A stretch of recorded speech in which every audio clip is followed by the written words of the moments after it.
राधे राधे। जय जय श्री कृष्णा।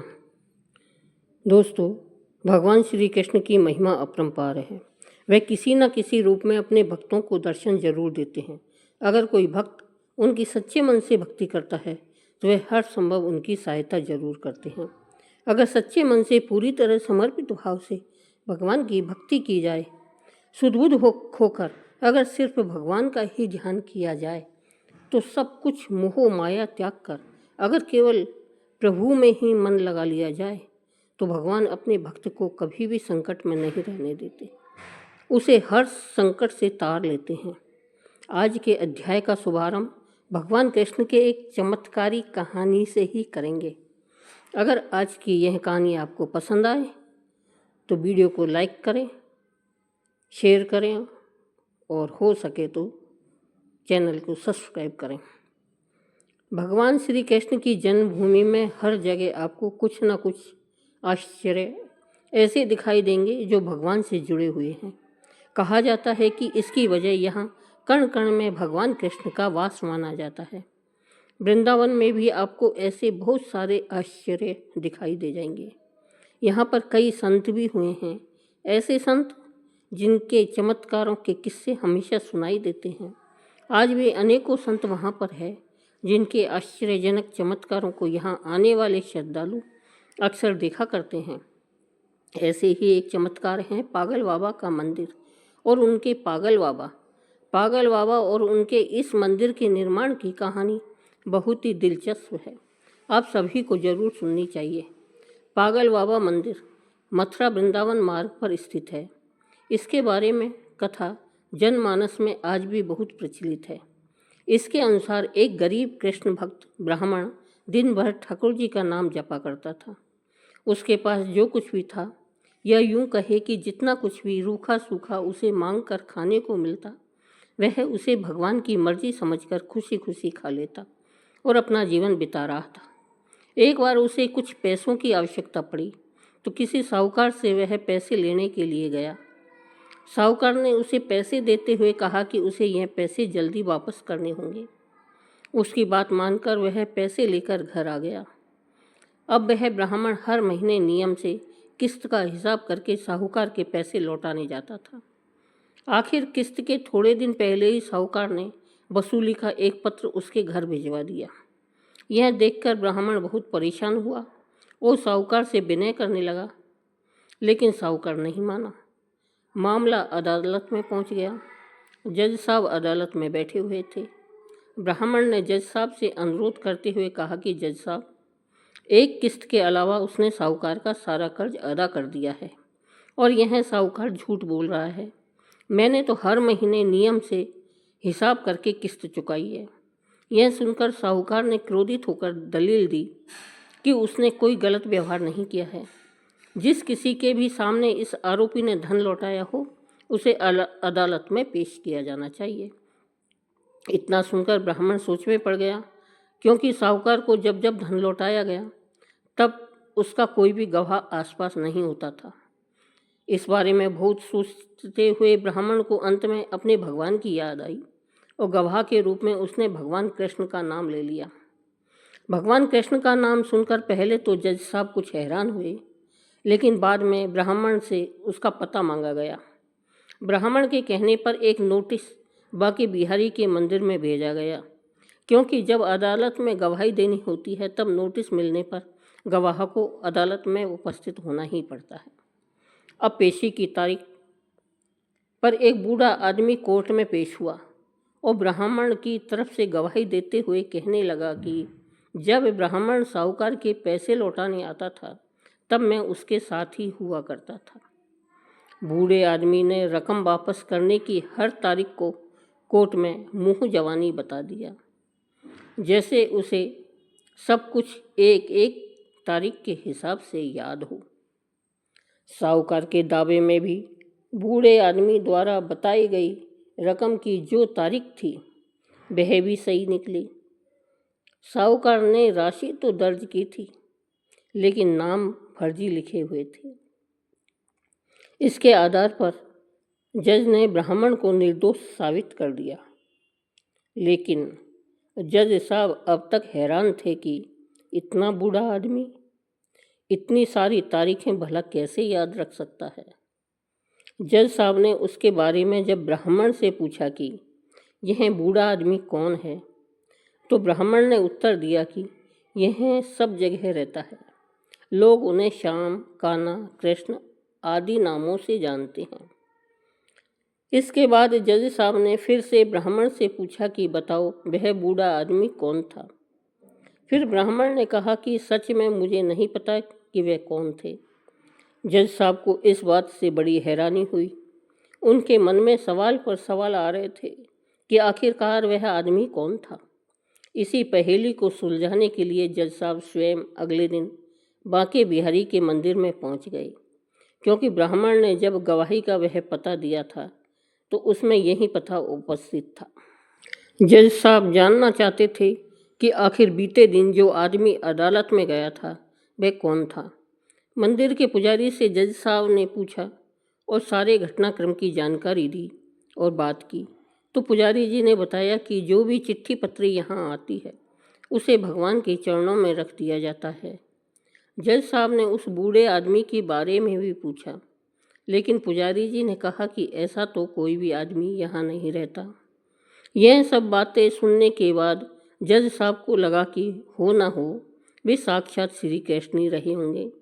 इस घटना का जज पर इतना असर पड़ा कि अपने आप को धन्य मानते हुए उन्होंने अपने पद से ही इस्तीफा दे दिया और घर परिवार भी छोड़ दिया और स्वयं एक संत बन गए। भगवान कृष्ण की भक्ति में रम गए।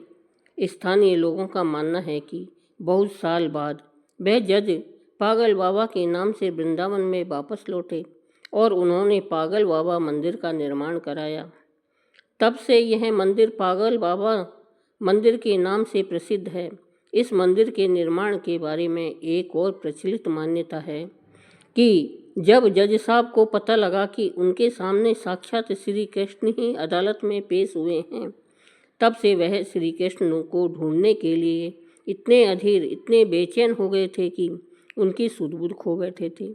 इस घटना ने उन्हें इतना बेचैन कर दिया था, इतना व्याकुल कर दिया था कि वह पागल से हो गए थे। इसके बाद वह जिस किसी भंडारे में जाते, वहाँ से पत्तलों की झूठन उठाते और उसमें से आधा झूठन ठाकुर जी को अर्पित करते और आधा खुद खा जाते थे। उन्हें ऐसा करते देख लोग उनके विरुद्ध हो गए। लोगों ने उन्हें मारना पीटना भी शुरू कर दिया, लेकिन वह अपनी सुध-बुध खोकर हर दिन भंडारे का झूठन खुद खाते और भगवान को खिलाते रहते थे। हार कर लोगों ने उन्हें पागल के रूप में मान लिया और धीरे धीरे उनका नाम ही पागल बाबा पड़ गया। कहा जाता है कि उनसे परेशान होकर लोगों ने एक बार उनके खिलाफ एक योजना बनाई, जिसके अनुसार लोगों ने भंडारे में अपनी पत्तलों में से कुछ भी नहीं छोड़ा, ताकि वह ठाकुर जी को झूठन ही नहीं खिला सके। लेकिन पागल बाबा तो आखिर पागल बाबा ठहरे। उन्होंने वो सारी पत्तलों में से पहुँच कर जितनी भी झूठन हो पाई उन सबका एक निवाला बना लिया और अपने मुंह में डाल लिया। लेकिन इस आपाधापी में इस बार वह ठाकुर जी को भोग लगाना भूल गए। इस बात का एहसास होते ही बिना ठाकुर जी को भोग लगाए ही वे निवाला मुंह में रख गए। उन्हें लगा कि अगर वह पहले खा लेंगे तो ठाकुर जी का अपमान हो जाएगा और अगर यह निवाला बाहर थूक दिया तो अन्न का अपमान हो जाएगा। अब वह निवाला मुंह में लेकर ठाकुर जी के चरणों का ध्यान करने लगे। तभी अचानक से बाल गोपाल एक सुंदर से लड़के के रूप में पागल बाबा यानी जज साहब के पास आया और बोला, क्यों आज मेरा भोजन खा गए? यह सुनकर जज साहब की आंखें आंसुओं से भर गई और बोले, ठाकुर जी बहुत बड़ी भूल हो गई है, माफ़ कर दो। ठाकुर जी ने मुस्कुराते हुए कहा, आज तक तुमने मुझे लोगों का झूठा खिलाया है, किंतु आज अपना ही झूठा खिला दो। जज साहब की आंखों से आंसू रुकने का नाम ही नहीं ले रहे थे। कहते हैं कि इस घटना के बाद से जो पागल बाबा थे उनको मानने वालों लोगों की संख्या बढ़ने लगी।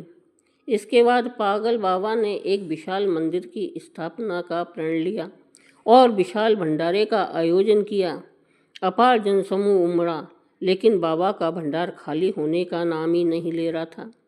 बाबा ने मंदिर में एक विशाल रसोई बनवाई और मंदिर के नीचे विशाल भंडार घर बनवाया।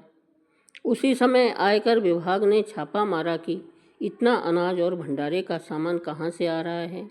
बाबा का चमत्कार तब भी हुआ जब पूरी टीम भंडारे घर में घुस गई तो उसे वहाँ कुछ भी नज़र नहीं आया और वे आश्चर्यचकित हो गए कि जब यहाँ कोई सामान है ही नहीं तो इतना विशाल भंडारा कैसे चल रहा है। हैरान परेशान होकर आयकर के अधिकारी वहाँ से चले गए। पागल बाबा को समर्पित यह विशाल मंदिर आज भी वृंदावन में मौजूद है। कहा जाता है कि यहाँ से कोई भी भक्त खाली हाथ नहीं जाता। यहाँ भक्तों की हर मनोकामना पागल बाबा और उनके कन्हैया जी जरूर सुनते हैं। तो कैसी लगी आज की आपको कहानी, कमेंट करके ज़रूर बताइएगा। अब आइए श्रवण करते हैं आगे का अध्याय। दैत्य गुरु शुक्राचार्य ने राजा बलि को बौने ब्रह्मचारी के रूप में भगवान के आने का कारण बतलाते हुए कहा कि हे राजा बलि, तुम्हारा राज्य प्राप्त करने के लिए ही अदिति के गर्भ से जन्म लेकर भगवान विष्णु स्वयं इस रूप में तुम्हारे यज्ञ में आए हैं। दान के रूप में कुछ भी मत देना वरना चले जाओगे।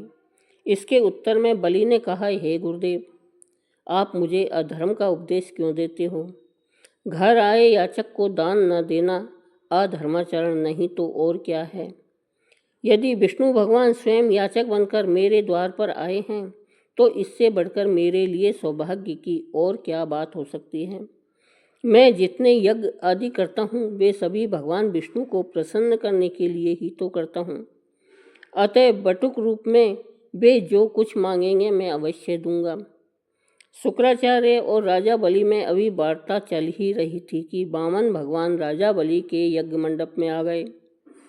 बलि ने अर्घादि देकर उनका यथोचित आदर सत्कार किया। फिर हाथ जोड़कर बोला, हे नाथ, आपके दर्शन पाकर मैं कृतज्ञ हो गया। अब आज्ञा दीजिए कि मैं आपकी क्या सेवा करूं। तब भगवान श्री हरि विष्णु जी ने कहा, हे राजन, तप करने के लिए हमको 3 पग भूमि चाहिए। यह सुनकर राजा बलि ने हंसकर कहा, हे बटुक, तुमने यह क्या मांगा। कुछ धन, ग्राम, शहर, हाथी तथा घोड़े आदि मांगे होते। यह सुनकर वामन भगवान बोले, हे दैत्यराज, मुझे किसी प्रकार का प्रलोभन नहीं है। मुझे तो तप के लिए 3 पग भूमि ही चाहिए।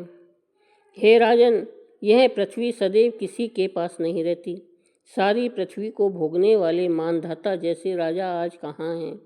अतः मुझे अधिक लोभ नहीं है, मात्र 3 पग भूमि ही चाहिए। इस तरह जो अपना मार्ग सुधारते हैं वे धन्य हैं। भूमि दान से उत्तम न कोई दान हुआ है न कोई आगे होगा। अतः हे दानवीर राजा, मुझे मात्र 3 पग भूमि दे दीजिए। भगवान विष्णु ने राजा बलि को समझाते हुए आगे कहा, हे राजा बलि, इस संबंध में मैं तुम्हें एक प्राचीन इतिहास सुनाता हूँ। ध्यानपूर्वक सुनो। पहले ब्रह्मकल्प में भद्रमती नाम का एक दरिद्र ब्राह्मण था। उसके श्रुता, सिंधु, यशोमती, शोभा, कामिनी तथा मालिनी नामक 6 स्त्रियां तथा अनेक पुत्र थे। जब दरिद्रता के कारण सभी भूख से अत्यंत दुखी हो गए तब वह ब्राह्मण सकुटुंब कौशाम्बी नामक नगरी में चला गया। वहां जाकर भद्रमती ने सुघोष नामक एक धनी ब्राह्मण से 5 पग भूमि मांगी, जो उसने दे दी। इसी 5 पद भूमि के दान के कारण उस सुघोष नामक ब्राह्मण को विष्णु का परम पद प्राप्त हुआ। तत्पश्चात एक अन्य ब्राह्मण के मांगने पर भद्रमती ने वह दान में मिली हुई 5 पद भूमि उसे दान में दे दी। इससे भद्रमती को मोक्ष की प्राप्ति हुई। इसी कारण कहता हूँ कि हे राजन, मुझे भी 3 पग भूमि दे दो, जिससे उसे किसी को देकर मैं भी मोक्ष का साधन प्राप्त कर सकूँ। वामन भगवान के द्वारा प्रेरित करने पर राजा बलि गंगा सागर तट अर्थात टूटी वाला लोटा लेकर भूमि का संकल्प करने को तैयार हो गया। तब शुक्राचार्य जी ने तपोबल से अपना सूक्ष्म रूप बनाकर राजा बलि को संकल्प करने से रोकने के लिए गंगा सागर की टूटी में जल रोक कर बैठ गए। वामन भगवान शुक्राचार्य की इस चाल को जान गए, अतएव उन्होंने एक तेज कोण वाली कुशा लेकर लोटे की ठूठी के छिद्र में डाल दी। इससे शुक्राचार्य की एक आंख फूट गई और ठूठी से राजा की अंजलि में जल आ गया। राजा बलि ने 3 पग भूमि देने का संकल्प दे दिया। उसी समय भगवान विराट रूप धारण करके ब्रह्मलोक तक बढ़ गए और उन्होंने 2 पगों में ही सारा ब्रह्मांड नाप लिया। भगवान के पांव के अंगूठे से ब्रह्मांड फूट गया और फूटे हुए मार्ग से पानी के अनेक स्रोत बहने लगे। भगवान विष्णु का पैर उस जल से धुलता रहा। वही लोक पावन जल ब्रह्मा आदि देवताओं को पवित्र करता हुआ सप्त ऋषियों से सेवित सुमेरु पर्वत पर कपड़ा तथा गंगा के नाम से विख्यात हुआ। इस प्रकार पतित पावनी गंगा की उत्पत्ति भगवान के चरणों से हुई, जिसके स्नान तथा स्मरण मात्र से भगवान ने सारे पाप नष्ट हो जाते हैं। यह दृश्य देखकर समस्त देवता तथा ऋषि मुनि स्तुति करते हुए बोले, हे अनंत मूर्ति, जगत संचालक, परम पिता और सबके स्वामी, आपको नमस्कार है। इस प्रकार स्तुति सुनकर भगवान ने सब देवताओं को उनका अपना अपना स्थान दिला दिया और बलि को रसातल भेजते हुए उसे वरदान दिया कि अग्नि में बिना मंत्रोच्चारण के जो हवन किया जाएगा वह तथा कुपात्र को अपवित्रता से दिए गए दान का फल तुम्हें प्राप्त होगा। इस प्रकार भगवान ने देवताओं को सुंदर स्वर्ग तथा बलि व अन्य दैत्यों को पाताल भेज दिया। इतना कृत्य करके विराट भगवान पुनः वामन रूप हो गए। तब समस्त देवताओं तथा ऋषि मुनियों ने भगवान की पुनः स्तुति की। जय श्री हरि विष्णु जी महाराज की जय। अब आइए श्रवण करते हैं अध्याय 23। सूत जी कहने लगे, हे ऋषियों, भागीरथ वंश में सौरदास नामक राजा के पुत्र का नाम मित्रसेन था, जो गुरु वशिष्ठ के श्राप से राक्षस हो गया था। गंगा जल के प्रभाव से उसने भी परम पद प्राप्त किया। तब ऋषियों ने पूछा, हे सूत जी, गुरु वशिष्ठ जी ने मित्रसेन को किस कारण से श्राप दिया? कृपा करके यह कथा विस्तार पूर्वक सुनाइए। सूत जी बोले, हे ऋषियों, एक समय अत्यंत धर्मज्ञ राजा मित्रसेन अपने कुछ साथियों सहित शिकार खेलने के लिए वन में गया, जहाँ पर उसने अनेक मृगों का शिकार किया। फिर भूख और प्यास से दुखित हो नदी के तट पर आया। राजा रात्रि भर वहाँ पर रहा और प्रातःकाल होते ही शिकार की खोज में पुनः चल पड़ा। कुछ दूर जाकर राजा ने देखा कि पर्वत की कंदरा में एक व्याघ्र और व्याघ्री मैथुन कर रहे हैं। राजा ने धनुष पर बाण चढ़ाकर उन पर छोड़ दिया। व्याघ्री बाण लगते ही तत्काल वहीं पर गिर पड़ी और थोड़ी ही देर में उसने प्राण त्याग दिए। तब व्याघ्र राक्षस रूप धारण करके अत्यंत क्रोधपूर्वक बोला, हे राजन, तुमने मेरे साथ घोर अन्याय किया है, मैं इसका बदला अवश्य लूँगा। इतना कहकर वह राक्षस दुखित होता हुआ वहाँ से चला गया। कुछ वर्ष पश्चात राजा मित्रसेन ने अश्वमेघ यज्ञ किया, जिसमें अनेक ऋषि मुनि बुलाए गए। गुरु वशिष्ठ ने ब्रह्मा विष्णु आदि देवताओं को विधि पूर्वक हवि देकर यज्ञ समाप्त किया और फिर स्नान करने के लिए नदी के तट पर चले गए। गुरु वशिष्ठ जी के यज्ञ मंडप से जाते ही वह राक्षस, जिसकी स्त्री व्याघ्री को राजा ने वन में मार दिया था, बदला लेने के लिए यज्ञ स्थल पर आया। वह गुरु वशिष्ठ का रूप धारण करके राजा से कहने लगा, हे राजन, हम मांस खाएंगे, अतः हमारे लिए मांस बनवाओ, हम स्नान करके अभी आते हैं। इतना कहकर वह वहाँ से चला गया और रसोइये का रूप धारण करके मनुष्य का मांस पकाकर रख दिया। तब वास्तविक गुरु वशिष्ठ जी स्नान करके वापस आए तो राजा ने सोने के थाल में सजा हुआ मांस मिश्रित भोजन उनके सामने परोस दिया। गुरुजी ने ज्ञान दृष्टि से जान लिया कि भोजन मनुष्य के मांस से बना हुआ है। वशिष्ठ जी ने क्रोधित होकर राजा को श्राप दिया, हे राजन, तुमने हमको मांस मिश्रित राक्षसों के खाने योग्य भोजन दिया है, इसलिए तुम राक्षस हो जाओ। वशिष्ठ जी का श्राप सुनकर राजा ने विनयपूर्वक कहा, हे गुरुदेव, आपकी आज्ञा से ही मेरा भोजन बनवाया गया है। राजा की यह बात सुनकर गुरु वशिष्ठ जी ने ध्यान कर देखा और राक्षस द्वारा छले जाने का संपूर्ण वृत्तांत राजा को बताया। तब राजा भी निरपराध श्राप दिए जाने के कारण अंजलि में जल लेकर उन्हें श्राप देने को उद्यत हुआ। ठीक उसी समय उनकी रानी दमयंती आकर कहने लगी, आप क्षत्रिय हैं, अतएव क्रोध का परित्याग करें और जो आपके भाग्य में लिखा था उसे भोगिए। जो मनुष्य अपने गुरु पर रोष करता है वह वन में जाकर ब्रह्म राक्षस होता है, अतः आप शांति ही रहिए। स्त्री के इन वचनों को सुनकर राजा क्रोध त्याग कर विचार करने लगा कि अब क्या करना चाहिए। फिर राजा ने अंजलि के जल को ज्यों ही अपने पैरों पर डाला त्यों ही उसके पैर काले पड़ गए। इसी कारण वह राजा राक्षस रूप में कलमाशपाद के नाम से विख्यात हुआ। निरपराध राजा गुरु वशिष्ठ के चरणों में गिरकर बारंबार क्षमा मांगते हुए अपनी मुक्ति का उपाय पूछने लगा। तब वशिष्ठ जी ने कहा, क्योंकि यह पाप अनजाने में हुआ है, इस कारण मेरे श्राप का प्रभाव 12 वर्ष तक रहेगा। इसके पश्चात तुम अपने वास्तविक स्वरूप में आ जाओगे और अनेक वर्षों तक राज्य का भोग करते हुए गंगा जल के प्रभाव से मुक्ति प्राप्त करोगे और भगवान विष्णु की सेवा करते हुए अंतकाल में विष्णु लोक को प्राप्त होंगे। इतना कहकर गुरु वशिष्ठ जी अपने आश्रम को चले गए और राजा राक्षसी देह धारण कर निर्जन वनों में भूखा प्यासा फिरने लगे। कई वर्ष तक अनेक कष्ट सहन करने के बाद वह राक्षस नर्मदा नदी के तट पर आया और वहाँ भी पशु पक्षी मनुष्य तथा सर्प आदि खाकर विचरण करने लगा। वहाँ घूमते हुए उसने एक दिन नर्मदा तट पर एक मुनि को अपनी स्त्री के साथ में रमण करते हुए देखा। भूख से पीड़ित होने पर जैसे व्याघ्र मृग को पकड़ लेता है, उसी प्रकार उसने मुनि को पकड़ लिया। मुनि की स्त्री ने जब अपने पति को राक्षस के हाथों में देखा तो वह राक्षस रूपधारी राजा से विनयपूर्वक बोली, आप वास्तव में राक्षस नहीं हैं, बल्कि सूर्य कुल में उत्पन्न मित्रसेन नामक राजा हैं। मेरा पुत्र अभी छोटा है, अतः बिना पति के इस वन में कैसे निर्वाह करूंगी, इसलिए आप मेरे पति को प्राणदान दे दें। प्राणदान से बढ़कर अन्य कोई दान नहीं है।